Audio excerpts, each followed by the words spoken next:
years now. Ever since I was 21, and I honestly love what I do, even if it's for ungrateful people. But during the past 2 years, I've seen some unnatural things on the road. Things that have no real explanation.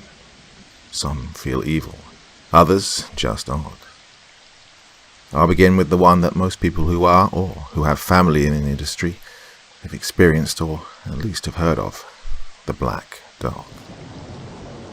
I won't go into too much detail, but every commercial driver has to follow hours of service regulations stating you can drive no more than 11 hours a day, and you can't be on duty more than 14. If either are met, it requires a 10-hour rest break. Seeing the black dog is caused by your brain forcing a shutdown because of fatigue while you're driving. It happens so quickly, you fall asleep with your eyes open, blending reality and the dream state, causing hallucinations. The old wives' tale states that if you see the black dog, well, it's time to get some rest. Some say the dog is there to protect people from getting into accidents, sort of like a guardian angel. But after this experience, well, I think there's more to it than everything previously stated. 6 months in as an over-the-road driver, I had a delivery to make in Tonawanda, New York, and was coming up through Pennsylvania on one of the state routes. It was right around 10 p.m., and I still had about 3 hours left to drive. Now, I can't stress this part enough. I wasn't even remotely tired. I came around a winding set of curves on this route through the forest. I came around a blind left curve, and there I saw it. A black dog, come darting out into the road. I was traveling at 50 miles an hour, with 42,900 pounds in the trailer. There was no way I could stop in time. I stabbed into the brakes, and then I felt the thud. Yes, I felt the truck hit this dog. There's no way it would survive being hit by 76,000 pounds at 50 miles an hour. When I finally came to a stop, about 400 feet later, I pulled off as far to the right as I could and turned on my four-ways. I stepped down out of the truck and walked around to the front. No damage, no blood, no scratches, no anything. I walked all the way back to where I'd hit the dog. No blood, no mangled mess of bone and fur. There was nothing. I went back and grabbed my flashlight out of the truck and started heading to where I'd hit it to look around. If it was someone's dog, they had a right to know what had happened. I searched for this dog for 30 minutes and found nothing. I was completely confused, but I gave up the search and turned to walk back to my truck. As I turned, I got chills down my spine. The hairs on the back of my neck stood up, and I broke out in a cold sweat. The dog was sitting just below my driver's side mirror, staring at me. I could only see it because of the amber marker light on the side of my truck.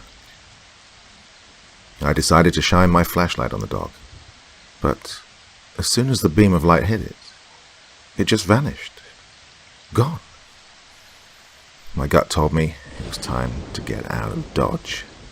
I ran back to my truck, climbed inside, locked the doors, released my brakes, and booked it down the road.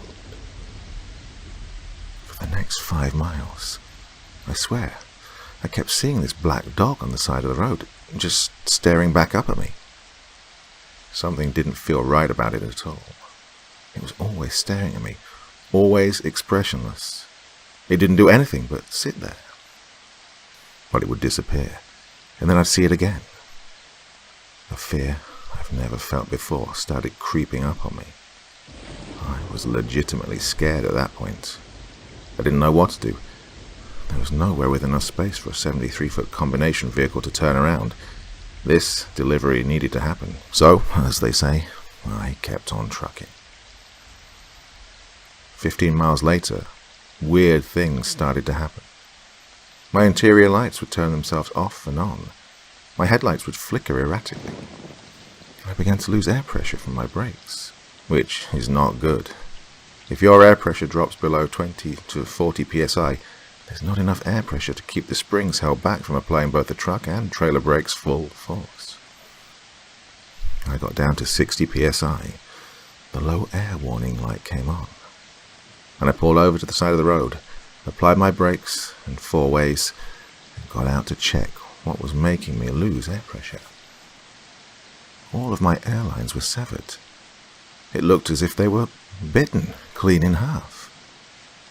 The airlines on big trucks are designed to withstand 150 psi of outward pressure, and something just bit them in half like it was nothing. I'd notified dispatch of the breakdown, put out my reflective triangles, and waited. An hour had passed, and I didn't see a damn thing. Another 18-wheeler was coming up in my rears, so I switched on my CB into channel 19, which is the common channel, and radioed to keep to the left, as there was a very small shoulder, and I was about halfway into the lane of travel. He radioed back. 10-4. Thanks for the heads up, driver. Everything all right? So, I radioed back. Yeah, airlines are busted. Waiting on the wrecker to get here. He didn't respond after that. He came past me without slowing down, easily doing 60 in a 45 zone. I watched him follow the curve to the left. Then, brake lights. I heard the screeching of tires and watched as he swerved off the road and into a pine tree. I climbed out of my truck and ran over to him. The truck was smashed in, and a branch was pierced through the windshield. I quickly opened up the driver door, and there I saw it. The branch had impaled him through the shoulder, just above the armpit. Blood was leaking out of the area, but the branch was acting like a plug almost, preventing excessive blood loss. The driver was unconscious. I immediately called 911, gave them the state route and mile marker of the accident, the nature of his wounds. They notified EMS and the state police right away. 20 minutes later, they arrived. They had to use a saw to cut the branch both in front and behind the driver. They had to carry him down from the truck to the gurney. He finally came to. He started crying, not out of pain, but remorse. The only thing he kept saying was, "Did I hit her? Did I hit that poor girl?" I was taken aback by shock. The last house I'd passed was 3 miles away, and there were no houses in sight of this stretch of the road. The ambulance rushed him off to the hospital. The police notified the towing company to come and get its truck, and called his company to inform them. I gave the state police my witness statement, and shortly after, the wrecker for my truck arrived, along with a relay driver to finish my delivery. The towman took a look at my airlines. All he said was, "You saw it, didn't you? The dog. You saw it." Shaken, I replied, "Yes." All I got back was, "It saved your life, kid. Remember that." We got the truck hooked up, and I was on my way, having it towed to a dealership about 30 miles away. That was the last time I ever saw the black dog. Well, so far, at least. I don't know what it is, what it wants, why it chooses who it does. All I know is that it saved my life. So, if in your travels you ever see the black dog, pull over. Immediately. I have plenty more stories to tell, but I don't know if people want to hear them. Let me know and I'll try to get more written down. Oh, and after doing some research, the nearest houses to where this took place, well, there aren't any family homes. No children whatsoever.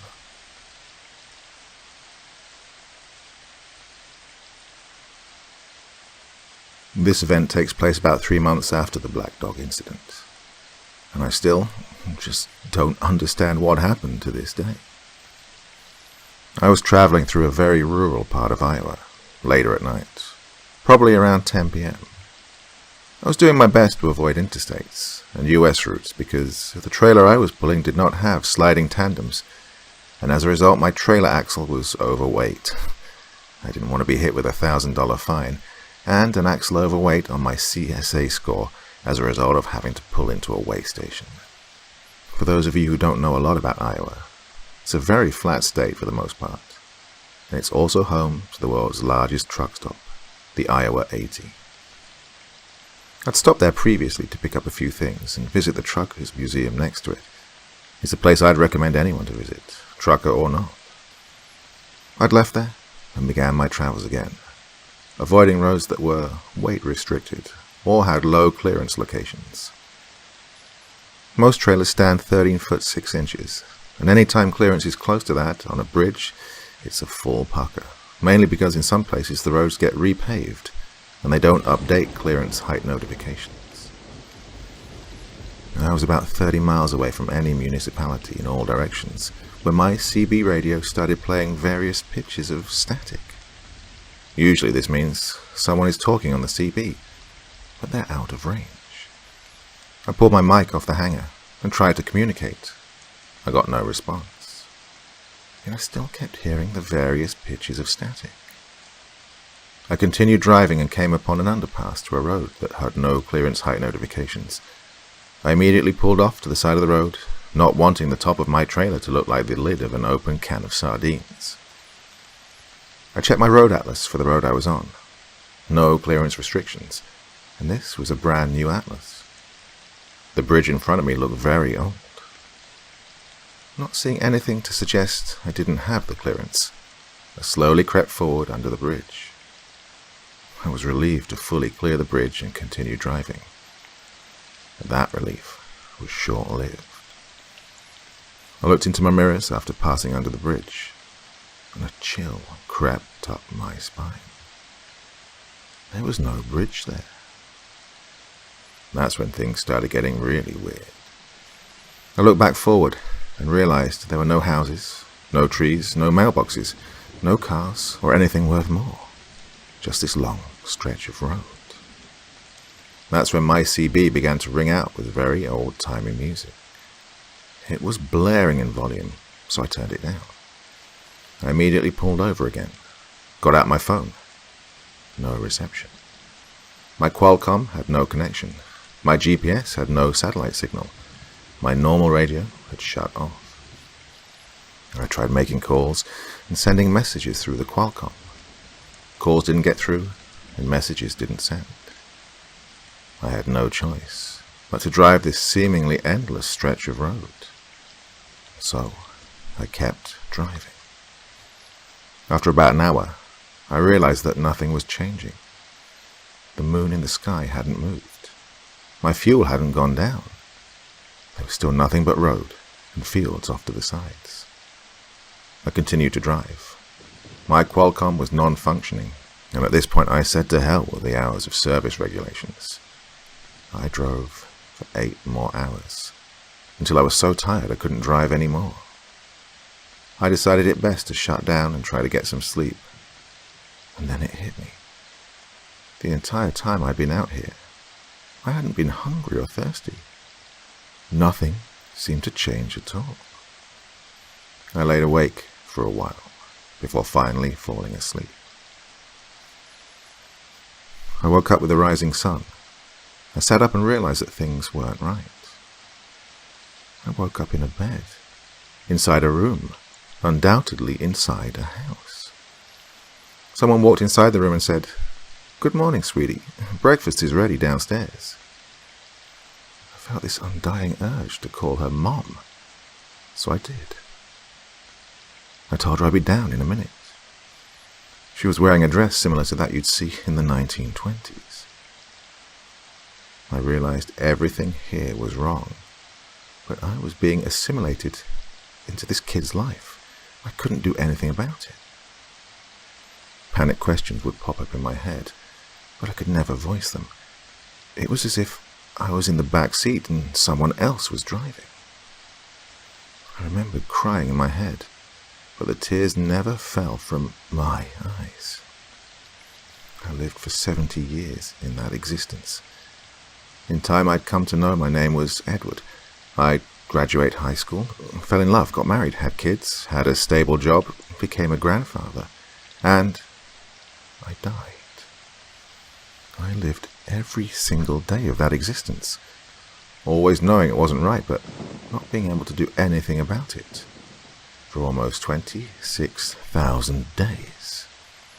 Oh, I'd missed my family so much. In my head, I'd cried every single day, knowing I would never see my family again. The despair I felt growing every day was unimaginable. Eventually, I just stopped caring and tried to enjoy as much of this life as I could. When my eyes closed that final time, I was awoken by a loud tapping sound. I was back in my truck, and a wave of hunger and thirst so intense hit me that it buckled me to my knees. I went to my window, and there was a state trooper requesting for me to get moving. So, I started driving again, and pulled over at the nearest area I could. I ate and drank like I hadn't eaten anything in years. I looked down at my phone. I had 17 missed calls, 10 from dispatch, 5 from my mother, and 2 from some random number. 4 days had passed. I was asleep on the side of this road for 4 days, after living another life for 70 years. I refuse to go to Iowa anymore, and dispatch doesn't send me there, although I've never told them what happened. I never tried to do any research on what happened, did not want to know about it. I'm now still wary of any bridge or underpass, regardless of whether it's in a populated area or not.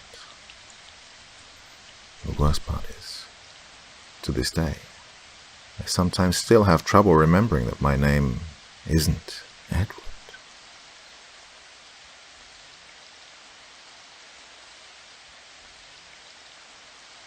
Let me begin by saying the US Navy, sadly, has among the highest divorce and suicide rates of any profession. The long and extended deployments, the stress of little to no communication with the outside world while overseas, or the little amazing things we take for granted on land, the luxuries you just can't bring onto a ship, and the many other sacrifices, including not seeing loved ones for a very long time. Well, enough bitching. We know what we signed up for, right? So, now you have an idea, or a glimpse, perhaps, on why it can be so stressful. That, of course, is also taking into account the job and the burdens that come with the territory. But we won't be going into too much more of that. No, you see, this story is about death and the hereafter. Is there such a thing, you ask? Years ago I may not have said so, as I've always questioned everything and tried to rationalize. Probably what got me into trouble the most, questioning authority and such. However, this event and those which followed have most certainly changed that for me. Now, I've never told this story, or any others like it, to anyone, as I've never wanted to open up about them. So, consider yourself, my audience, to be my therapists, my own personal life draft. Anyway, I digress.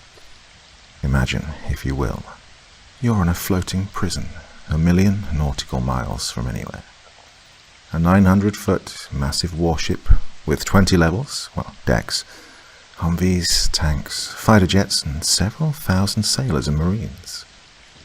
A ship so large in size, even the most experienced scurvy pirate be lost.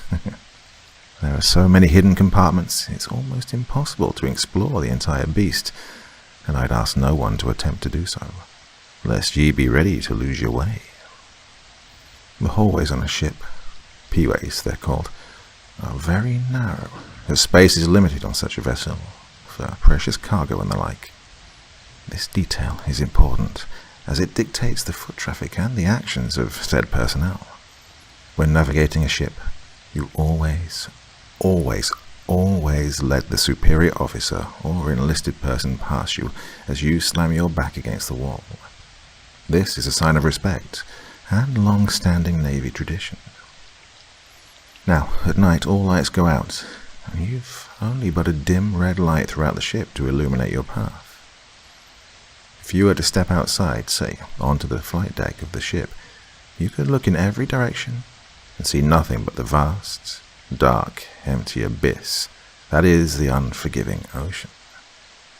Very dark and dangerous to be out this time of night. Midnight comes, and I'm on watch. The battle watch captain needs something. Oh God, please don't pick me, I think to myself. This place gives me the creeps. Damn, I'm the chosen one. Or, at least for this mission, I'm to undertake. Oh, great. We are out of printer paper again. I know what this means. I'll have to travel to the lowest decks of the ship in the middle of the unforgiving darkness and the ever-so-empty P-ways on my quest to seek the Holy Grail, which in this case is copy paper. I'm all alone on this one. Or so I thought. I begin my voyage to the stairs that are marked Captain's Stairway, or something to that effect. It's late. No one will know. Besides, it's a long way around, and I don't want to be gone too long. This was a major shortcut. Certainly I'll be yelled at if I'm caught. Well, I make my way down the very steep, but quite nice narrow steps until I reach the deck, where I have to get to in order to retrieve my supplies. I eventually find the compartment, which, by the way, is not marked by anything and has no lights. Well, I may not have service, but my cell phone has a flashlight at least. So I fire up that bad boy as I scour around for what I need. Weird. I just noticed there's no one in here. Normally a supply officer is in these quarters. Oh well, I think. I need to grab my shit, sign the paper, and get the hell out of here. Only, I wasn't alone. I hear what I can only describe as a man pounding, with faint, deep breaths, like they're fighting for air, and I hear rustling and what sounded like someone struggling. I look around, I open all the doors I see, move every large object that could obstruct someone. After all, it's pitch black. All of a sudden, it goes quiet. I see what appeared to be two dark figures, and then a loud bang, like metal slamming down against another object, or what sounds like a construction site. I noped the fuck out of there, ran like hell, as I felt eyes watching me, as if my every move was being followed. I ran so fast in the darkness I dropped my supplies that I'd come for, my heart beating as if I was escaping gunfire. Something is after me, I thought. Am I going insane? I hear footsteps nearing me as I make my way back to my workspace. And again, it goes quiet, as if nothing had happened. I arrive back on my watch, empty-handed, looking pale and out of breath. What happened? Where the hell's my shit? My chief asks. I began to explain the situation, but he stopped me, shook his head, and looked down. Jeez, I'm fucked, I thought to myself. I'm already on thin ice with this guy, and then he motions for me to come closer, and I sit beside him. He quietly begins to scold me. I sit down with my eyes wide open, a dumb expression on my face as he informs me I was never to go back down to that space again. Why not, Chief? I ask. It's evil, son. Pure evil. Didn't anyone tell you? He looked at me, puzzled. I nodded and shook my dumb head side to side, still breathing heavily, and said quietly, No, Chief. What the hell is down there? I later found out there was a murder-suicide down in that space. Some type of love affair, I suppose, and a lot of guilt that followed. I don't know the full details surrounding why. What I do know is I'll never set foot on another ship again. And I didn't go back down there for the rest of the deployment. I'm not certain what I encountered that evening. All I know is I've never been the same since.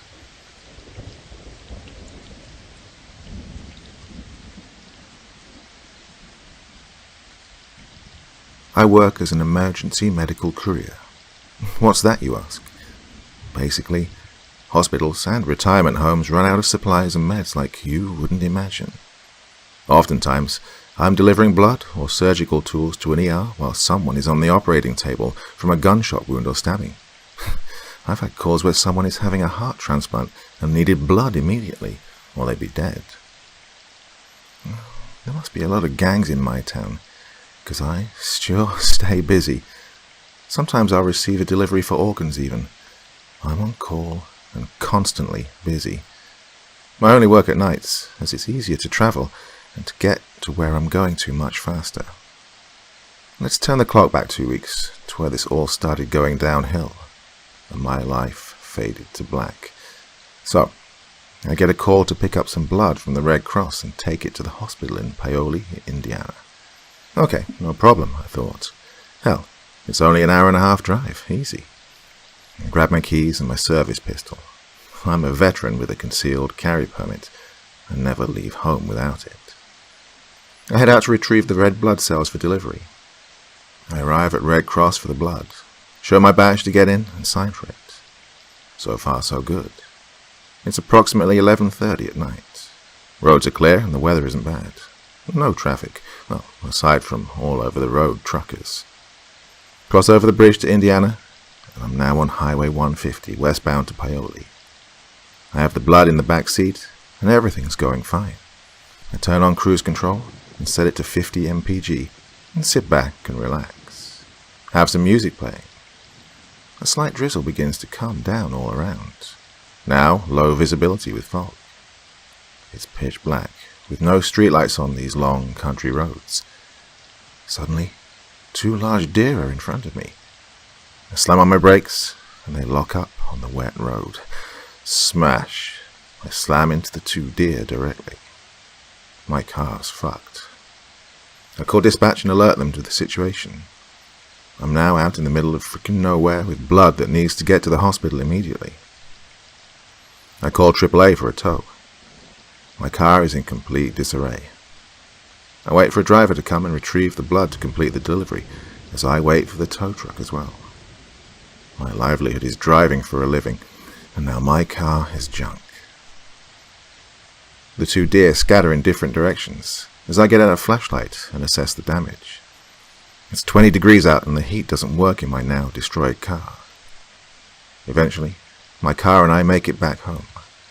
I order parts to try to save my work vehicle, as I also have a family and I need it for everyday use. I'm now out of work, or at least until I can make the necessary repairs. Days come and go, and I get the parts. Radiator, fan clutch, coolant reservoir, and the like. After days working on my car, bending metal, stomping on my hood, and replacing everything I need, I did all this in the freezing cold. Well, finally, I get the son of a bitch running. Yes, finally I can get back to work. So the weekend comes, and I'm working. Everything's normal, and I'm happily making money again to provide for my now 2-year-old son. Wanting the best for him, I'm working as much as possible. I get home from work, and I'm exhausted. I go to sleep and try to catch a quick nap before my next shift. My wife takes the kids and is doing some last-minute laundry, as we're moving soon and our lease was just about up. I'm out like a light after driving for 14 hours. I wake up to a monster on top of me, making loud noises. Disoriented, I look around, frantic. It's my German shepherd, Odin. He's 2 years old and 75 pounds of pure hellhound. His fierce barking puts me in a frenzy. I try to look at my surroundings, but all I see is the thickest dark black smoke you could ever imagine. I grab my phone and light up my flashlight. I can't even see an inch in front of my face. Wearing a t-shirt and shorts, Odin and I make our way downstairs, trying to escape. I can't breathe as I inhale the most horrible fumes and gases from whatever the hell is causing this madness. We're now outside. I call 911, coughing and falling to the ground, slowly losing consciousness from the smoke inhalation. Oh, gee. I yell into the phone. Our 5-pound terrier is still in the house. The operator makes it clear I'm not to enter the home and to wait for the fire department. No idea how long they'll take. Opening the door to my old-ass Ford Ranger, Odin jumps in the driver's seat. I race back into the smoke-infested home, flames coming from the basement. Visibility is now 0, and the smoke is toxic. Frantically searching with my phone's flashlight, trying to yell with whatever voice I have left. The operator still on the line.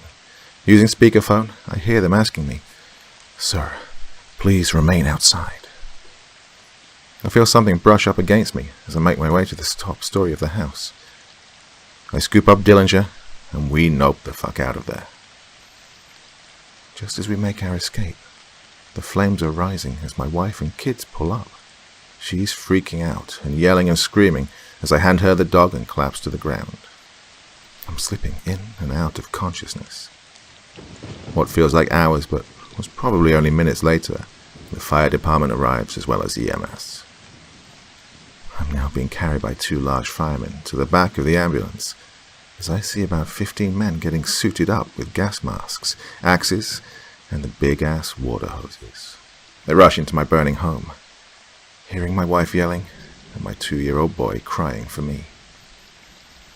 I feel someone or something pushing against my ribs and something soft against my mouth. I now know the EMS woman was administering CPR and chest compressions to keep me from passing out. I'm awake in the back of the ambulance, being questioned by a fireman and investigators, asking me health-related questions. Choking and coughing, I'm barely able to relay much. Still very disoriented and confused as to what had just occurred. I tell them as much as I know, which wasn't much, as I was just sleeping before I had to get up for work. I try to go back inside. I learn that they cut the power and said we couldn't stay there anymore. I wanted to grab some things if I could. Pissed off, I go sit back down. Them wanting to take me to the hospital. I yelled, "How can I leave my family? They now have no roof over their head and it's freezing cold. They have no food. Fuck the hospital. I have to take care of them." "Sergeant, we have a refusal," I hear him say. "It's okay, son, but I must warn you, there will be some side effects from smoke inhalation. You need to get it checked out in the next few days." "Yes, sir," I muttered. Well, turns out the dryer somehow malfunctioned and caught on fire. The lint tray was empty, and the dryer plug untouched and unharmed. It was very strange, and they were all baffled. Taking notes, the firemen get the model number for the dryer to see if there were any recalls for that particular one. It's 2 days later, and I'm cleaning the place out, salvaging what I can get, and throwing out everything that was damaged by smoke and fire. Thankfully, I had renter's insurance, and they sent us some emergency funds so we could have a roof over our head and food to eat. My family was up in a hotel, as I'm covered in soot and smoke. I hear from their fire investigator. He informs me that if the dog hadn't woken me up, when he did, a few minutes later, I would have been dead for sure. 2 things I'm grateful for: renter's insurance and my best friend Odin, the German Shepherd. I urge everyone to get both. I showered my best friend with some well-earned treats. Well, I haven't slept in days, and I nearly died from simply trying to rest before work. So now, I'm terrified every time I lay in bed. So, here's to another night of no sleep.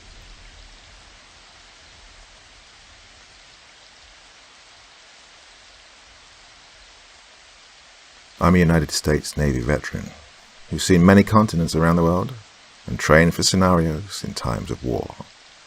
Spent a lot of time out in the woods, even in the desert. Many of our training exercises dealt with anything from wildlife to terrorist snipers. This is important as my training will come into play later on. So, I'm 2 years out of the service, back in my hometown.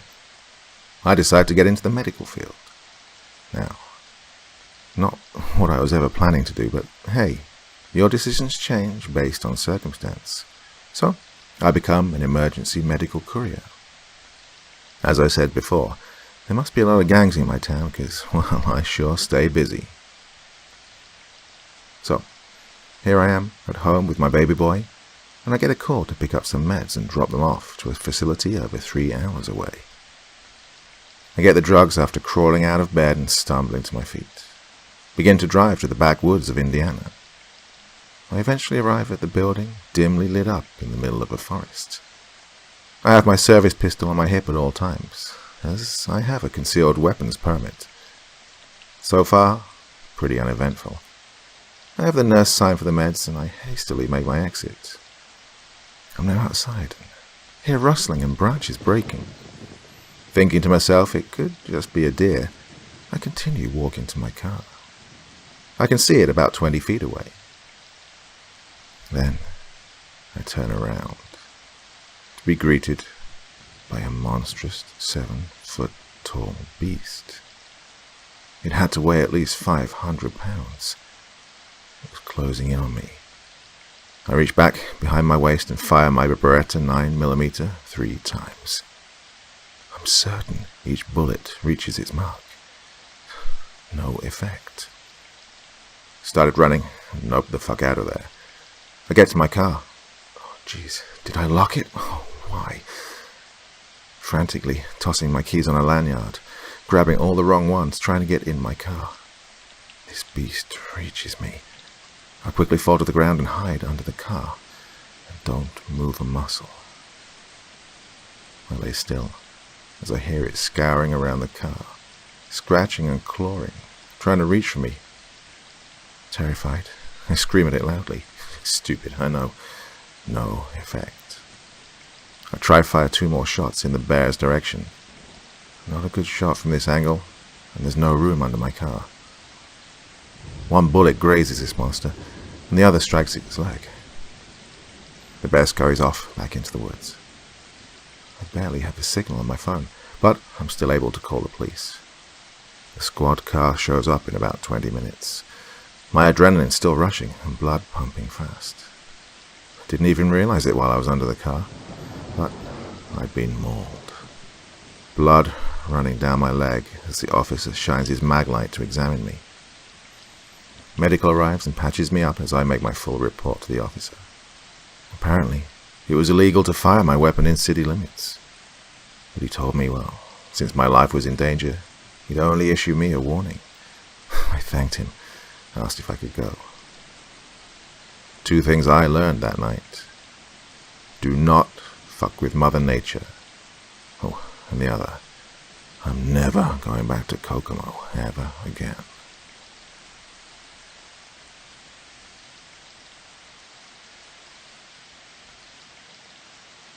Allow me to preface this and explain that the following days leading up to this, we thought someone or something was in our house. My wife and I are newlyweds, you could say. We just had our first child together. His name is Thomas. At the time, he was 6 months old. This is a 3-bedroom shotgun house, a starter home that needed a little work. The setup goes like this. Living room, our bedroom. Bathroom, nursery, office and kitchen, from front to back in that order. A huge backyard leading to a back alley. We were thrilled to have gotten the house in a quiet neighborhood and at such a decent price. I immediately got to work before moving in, fixing little things, plumbing related, cleaning new floors and the like. Eventually, we had everything ready to move in. We had no neighbors on either side of us. Lucky, I thought. Now, this detail is important for what follows. We've been living here for a few months now, with no issues. Me working a lot, and the wife a stay-at-home mom. As we lay in bed on a very warm, dark night, both of us began to hear loud banging sounds coming from what seemed to be every room in the house. I grabbed my 3-cell police maglite and Beretta 9mm with 16 rounds. I'm searching the house and it's completely quiet. I find nothing. There's no animals or anything. The flashlight is turned off and I go back to bed, putting my gun on the bedside table. Only for a few months later to hear it again, almost simultaneously in every direction. Every wall is being banged on. Bang. Slam. What the fuck? Hun, are you hearing this? I asked my wife. This happened several more times.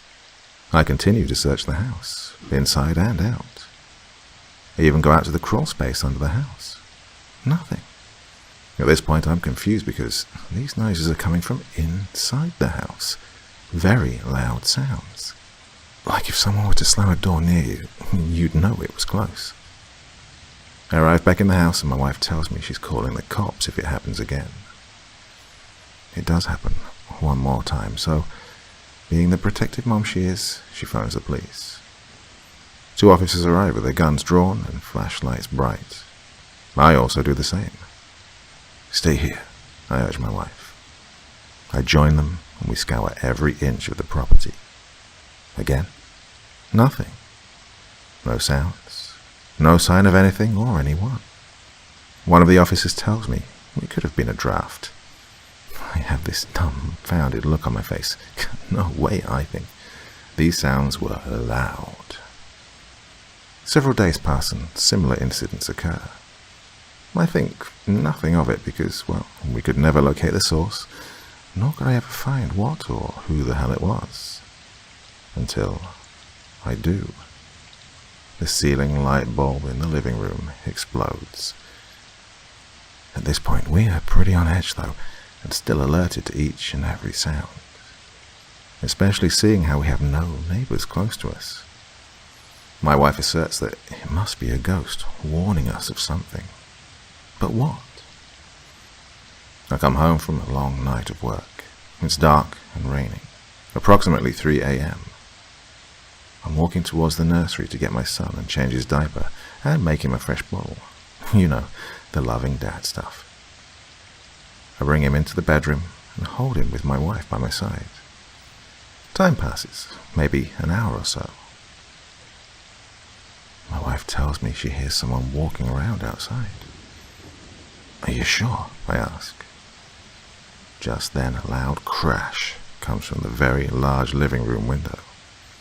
I hand the baby over to her and grab my Beretta. Without thinking, I run straight to where I'd heard the sound. I'm now in the hallway, staring into the eyes of a shadowy figure about 10 feet away. To my horror, there's a middle-aged man crawling through our window. Shattered glass everywhere, coupled with a large, heavy object now sitting in the middle of our living room floor. At this point, I don't know how many there are, or if there's multiple, or, well, what are their intentions? My gun is raised, as well as my heartbeat racing. I yell at the intruder. What the fuck are you doing? You take one step closer and I'll blow your frickin' head off. Now, I wasn't being courageous or some tough badass by any means, but, well, at that moment with my family's life in danger, I was John Wick. The intruder, standing there, soaking wet, barely moving or saying anything. He mumbles after a brief moment, I ain't gonna hurt you, man. I move a few steps closer to the burglar. Hurt me? I yelled. I'll fucking end you. Get out of my house. As I inch closer, I realize, jeez, this guy is so drunk, he has no idea where he is or what's going on. I suppose our front porch light was like a beacon of sorts for this crazed individual. My wife has the police dispatcher on the phone, and they eventually arrive after over 20 minutes. It was a Mexican standoff as we waited. I can't begin to tell you what I was willing to do in the face of imminent danger. Adrenaline is a very powerful chemical. It will literally make you superhuman. The police are here, and they arrest the guy. Turns out he had a warrant out for his arrest. Assaulting a judge. I feel fortunate to this day I had my gun and my training. I'm also happy I didn't kill a guy over a window, although the police later told me I was more than justified. They both said in unison, I would have shot him. Now, had he been violent or charged at me, they would have certainly been cleaning up a dead body that night.